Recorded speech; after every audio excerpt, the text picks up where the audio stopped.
Hi, Philippe. That looked like it worked.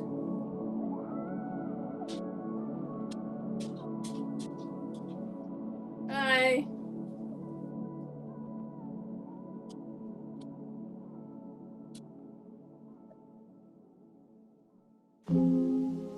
Sure.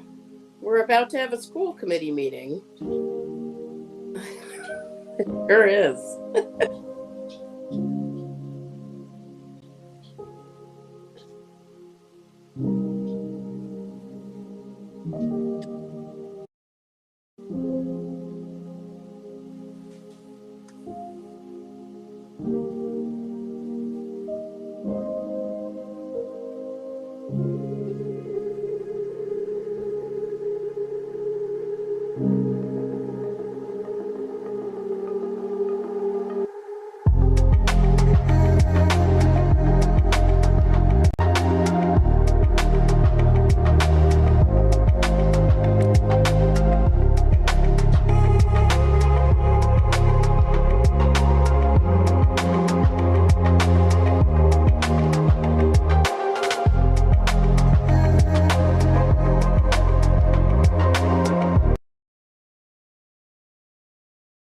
Sure. This is Tuesday, May 26th. Sure. Thanks. What's that? Oh, thanks. Yeah, I am still unpacking from my move, so some of it's empty still.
So far, it's just you and me.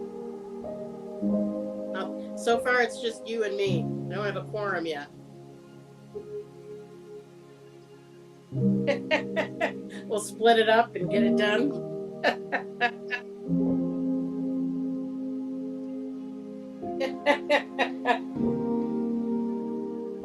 Well, the school committee takes it to another level.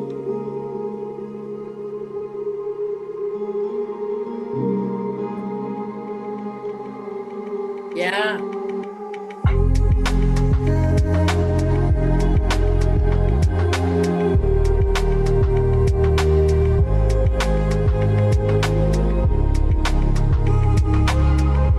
That's so cool.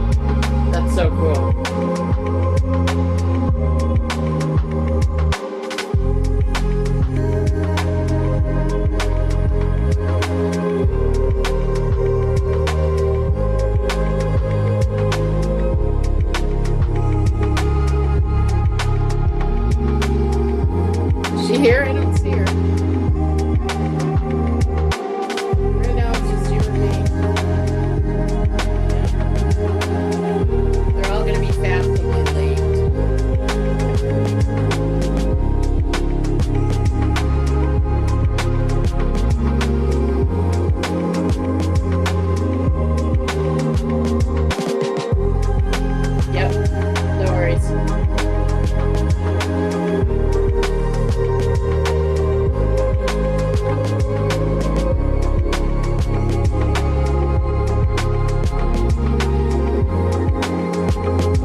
So, Philippe, I'm getting a message from Glenn that they're all in a different meeting. Can you hear me? I'm getting a message from Glenn that we're not in the right meeting.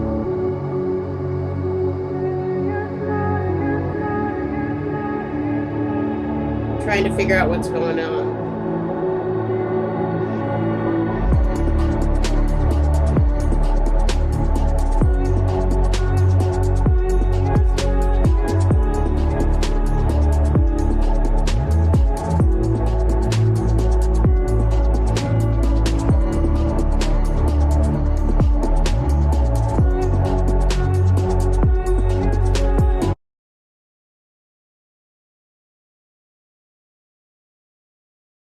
Try to join the meeting everyone else is in.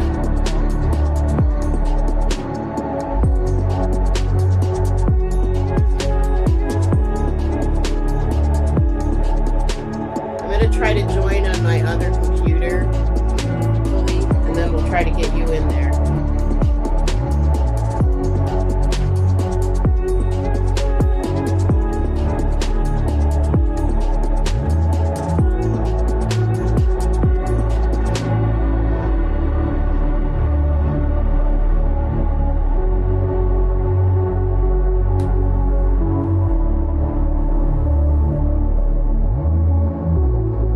Well, I may just have to call in. I don't know what to do. Let's see. Let's try this. Yep, so it is the link that's on the agenda. I'm going to go to that one and I'm going to cut you off here.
to accept them primarily at the high school and primarily limit the elementary and middle school enrollment. So if there are questions, I'll take those first and then I'll go into my recommendations. Let's do actually a motion and then we can have discussion. I think we need to know more about what the plan is that's being submitted before a motion. Oh, true. We didn't hear any numbers, did we? Okay. Questions for the superintendent about what she's covered so far? Does this mean that if we say we'll take 3 students, do we have to take 3 students when we find out what the guidelines are? That's a great question. This means the maximum number of students that we would accept. If we said we're going to take 3 students and only 1 applied, obviously we would only have to take 1. If we said we were going to take 3 students and 10 applied, then we hold a lottery, and the enrollment for school choice is by lottery. So that, but under the law, you have to take certain steps to protect against discrimination in who you are admitting into those school choice seats. We do make a very concerted effort to try to keep siblings together whenever possible. And it is important to note that a school choice student, once they're part of the district, stays with the district for their educational career. So we don't have to, for example, if a student was accepted last year in kindergarten as school choice, they would continue through the school district. You don't have to continue to vote in seats for that student. They just continue to move through the schools. Does that answer your question, Member Wall? No, not really. I'm asking if the seats are, if the class size is limited to 12, let's say by the mandate from the state, then we don't have to take those 3 students as part of the 12? We don't have any guidance on that vote being any different than in past years. So it's a really good question. I would just recommend that you be conservative in the number of students that you accept because of that. It's a good question. Could I make a comment? Please, go ahead. I think what the state asks districts to do is to give them advisory information on what are anticipated seat openings. That's my understanding, and to make sure that was how we voted. In one year, we asked that on our letter to the state, we put at the bottom an asterisk, something like this is dependent on their own enrollment patterns, but it's that there's flexibility. My understanding is if you said we have 10 seats and then you had a surge of new students coming to the district, you wouldn't have to fill the 10. Or if you said, if you had 10 seats and then a surge of people left and you wanted to take a few more, that would also be okay, that there's no way really to know exactly. So I think this is an advisory to the state, and they find out what you really did when they take the October 1 count. I don't think it's a contract that you have to fulfill. So basically we can take whatever the superintendent recommends at this point, and then it's flexible when we get the actual numbers. That's my understanding, that the state wants us to give them advice, but it's not a solid contractual commitment. That's just how I understand it. I might differ slightly in saying that practically speaking, if we advertise those seats, that we then have to go through the steps to admit those families. Once families make a choice to come to Greenfield, they want to be sure they can rely on that. So I just want to echo again that I'm going to be very conservative in available seats that I'm recommending to the committee. And that's for the purposes of having the maximum room for flexibility of Greenfield residents, and essentially pausing, especially in the lower grades, except in a very few limited instances. For example, I recommend having 2 seats in kindergarten at both Four Corners and Newton, where they have available seats, but no other elementary school choice in. So that's an example. I can take you through the recommended numbers, but I'm going to recommend that we be very cautious and really overall take a pause on choice this year so that we can focus on meeting the safety standards, spreading students out as much as possible, and providing families with some consistency so they know that if the choice seats are advertised, that they can rely on them. Comment? Can I ask a question? Yeah. Member Ekstrom, please go ahead. So I'm curious, because I don't know the rules, if we had a special needs student that wanted to choice in, is it that we have to take that student, or is it that because they're choicing in, we don't have to take that student? So, you understand what I'm? sure. Does that make sense? Yep, the school choice process is blind in the sense that it's through a lottery. Okay. So any student who's interested in coming to the district would fill out the paperwork. If there's more interest than there are seats, which is typically what happens, then it's on a lottery basis. There is a different process for a student who's a known special education student who has a program in our district that they want to take advantage of. And that's more often a tuition-in agreement, where another district has said, this student is a known special education student, and there's a program that you may offer that we don't offer. And then we essentially say, hey, we offer that. We can provide you a seat in our program. And that's a different arrangement. That's not school choice, as we're discussing. Okay. But it's sort of blind to a student's status as to whether they have an IEP or a 504 or not. Right. Okay. Thank you. Yep. Comment? Member Hollins, go ahead. I wanted to say I agree with everything the superintendent said about being cautious at the elementary level this year. And one issue that's hard to predict is, all of our students funnel into one school from elementary school. So you kind of have to watch what's going on at the elementary level so you can manage what happens at the middle school. And also, I think we have a couple elementary schools that are, I won't use the word crowded, but just full. So I support that. What I was trying to say, and it would be good to get clarification, I think you can waitlist people. And I think if you say we're going to take 2 kindergarten children and we're not deciding now on first grade, and then you decided, hypothetically you had 5 openings, I think that's not disallowed. And that would be good to know. But I basically agree with the superintendent. Thank you. Other questions or comments? Actually, So, yeah, I have just sure. Go ahead. one more because I've been thinking about this and everything else. I'm curious if there will be people who respond and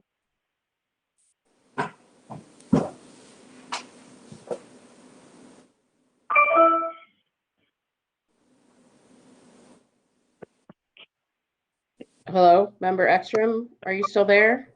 We lost your audio. Can you hear me now? It's a little. Hello? It's I'm not muted, I swear to God.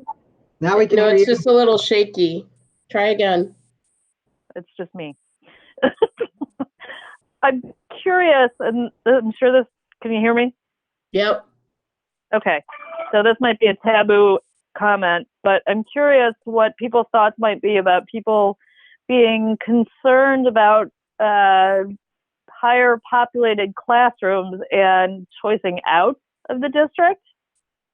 And while that doesn't necessarily have relevance to choicing in, it would mean that there's more seats available. So perhaps this isn't relevant, but I'm just bringing it up because I've been thinking about that. Perhaps this isn't relevant, but I'm just bringing it up. Could I address that? Please. Sure.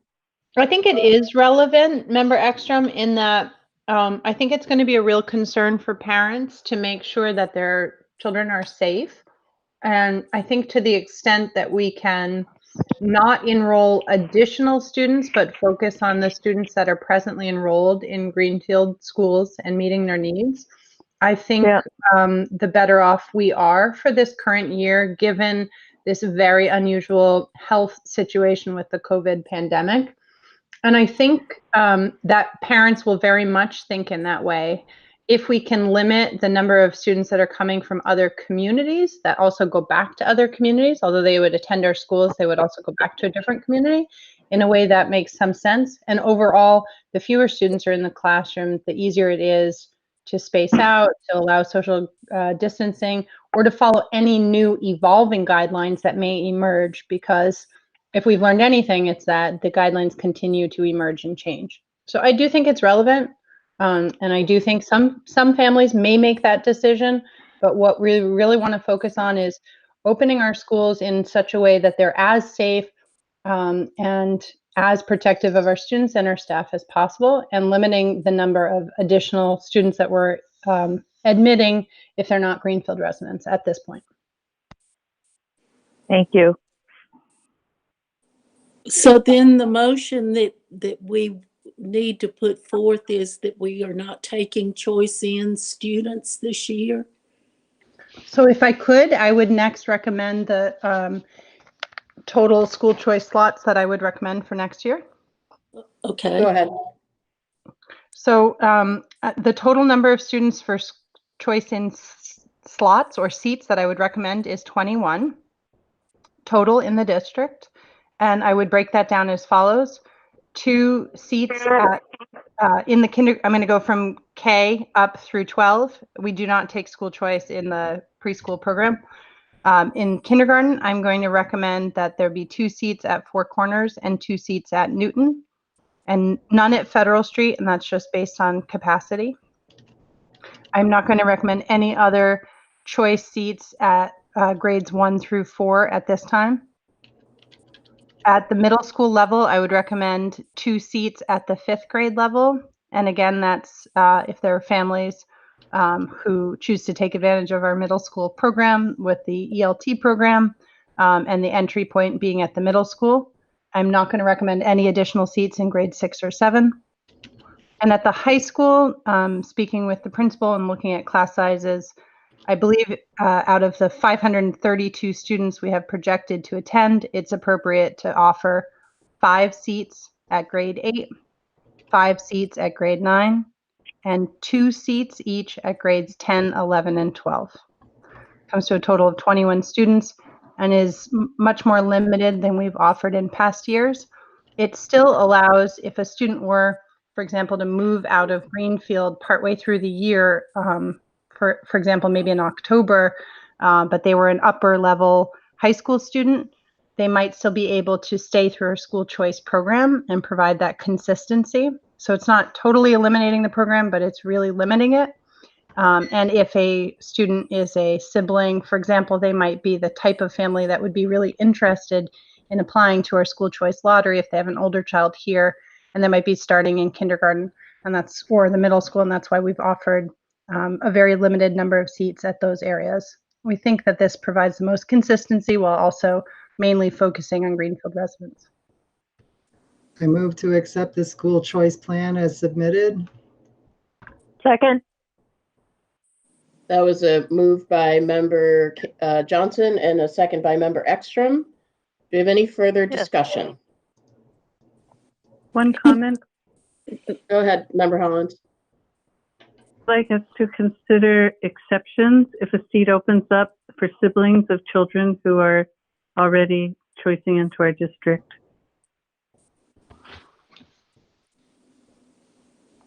Any other further discussion?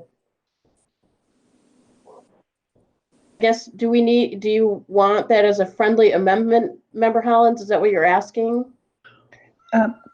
Could I just speak to that briefly? Please. So for example, currently, those recommendations take into account those families who have siblings who have indicated at the kindergarten level, for example, just to pick a school, I know that there are 2 school choice families in kindergarten who have older siblings who have already shown interest.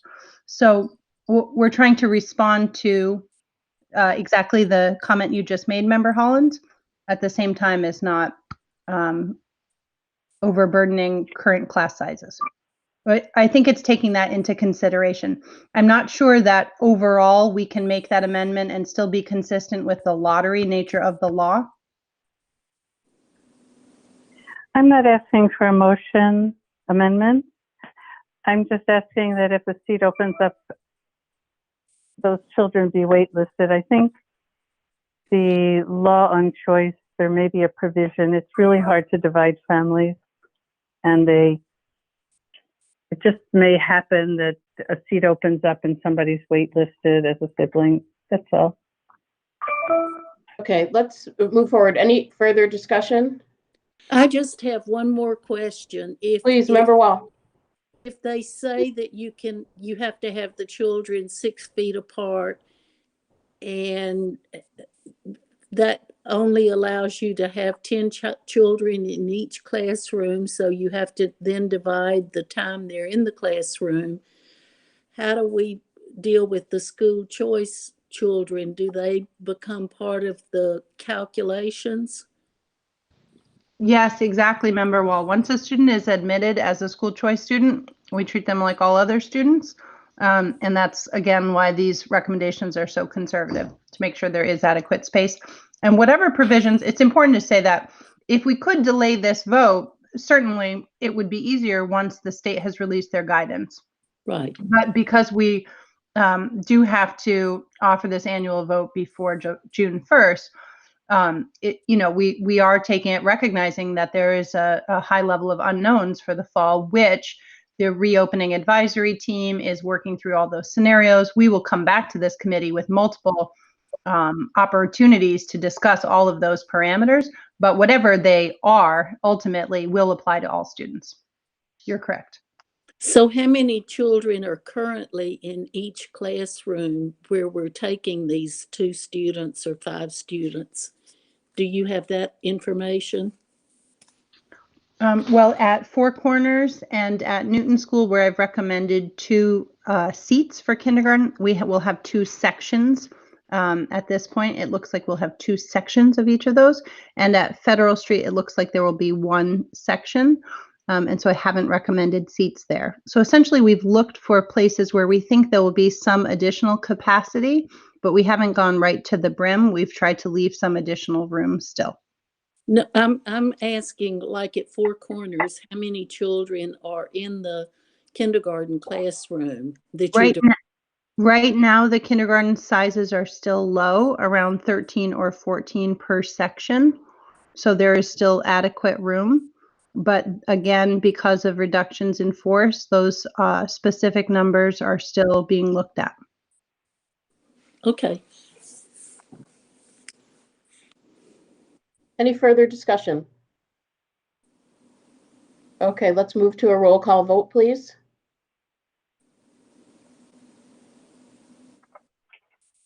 Member Karen, Yes. Vice Chair Ekstrom, Yes. Member Mullins, Yes. Secretary Johnson, yes. Chair Prayati, Yes. Member Wall, Yes. passes unanimously. Okay, thank you all. That was a good discussion. I appreciate everyone's thoughtfulness. So it is now our plan to move into an executive session for 3 of the exempt reasons, and I will read those now. The first is exemption number 2, to conduct strategy sessions in preparation for negotiations with non-union personnel, or to conduct collective bargaining sessions or contract negotiations with non-union personnel. Exemption reason 6, to consider the purchase, exchange, lease, or value of real property if the chair declares that an open meeting may have a detrimental effect on the negotiating position of the public body. And exemption 10, to discuss confidential, competitively sensitive, or other proprietary information provided in the course of activities conducted by the body. And that goes on. I will not read the whole thing. So do we have a roll call vote to go into executive session, please? Member Johnson. Member Karen, May we have a motion and a second, please? Oh, I'm sorry. Yes, let's start with the motion and the second.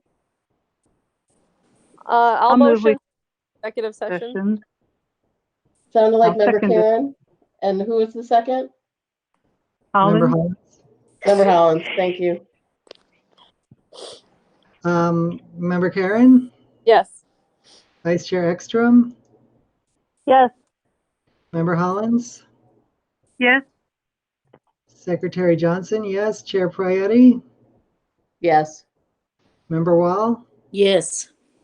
motion carries unanimously.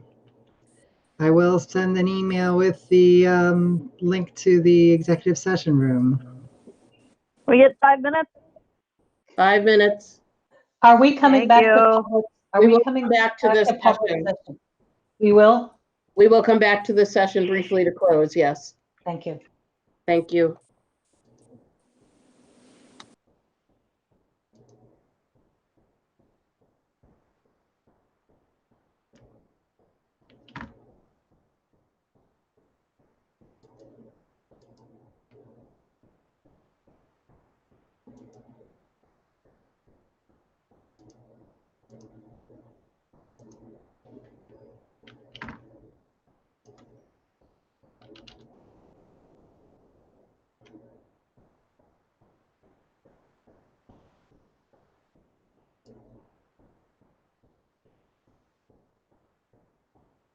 Easy, PPFI, CU.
And we come back into public session from our executive session at 8:04 p.m.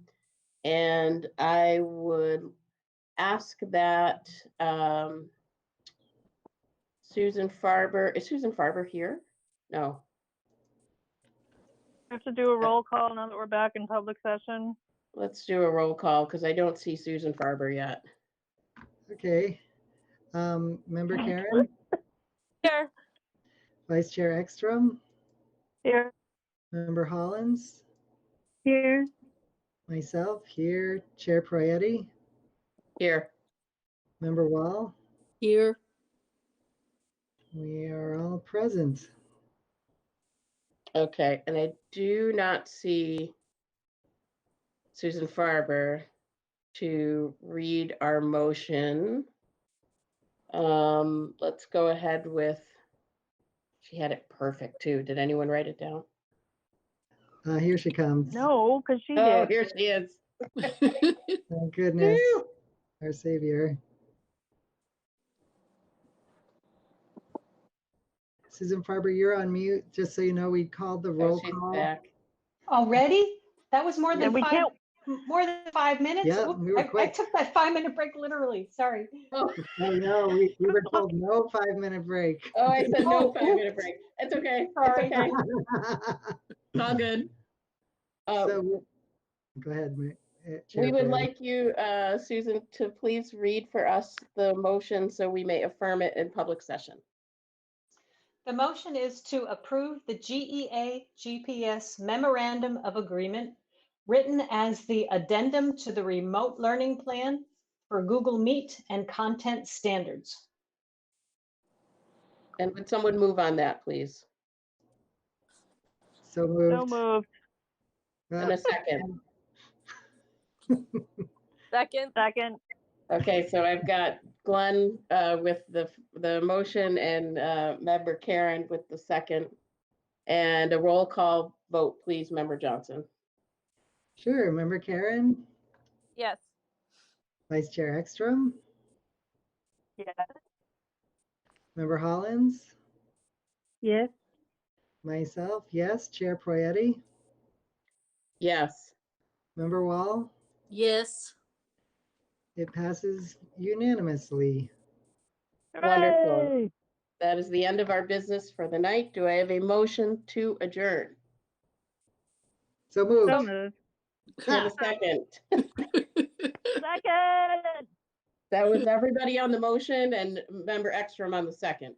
Susan Farber. Member And a Karen, roll call vote, please, member Johnson. Member Karen, Yes. Vice Chair Ekstrom, Yes. Member Hollins, Yes. myself, yes, Chair Prietti, Yes. Member Wall. Yes. Motion carries. We are adjourned. Wonderful. Thank you all for your work tonight. Appreciate it. We have a meeting in 2 weeks on Wednesday. See you. Bye. Good night. Bye-bye. Bye.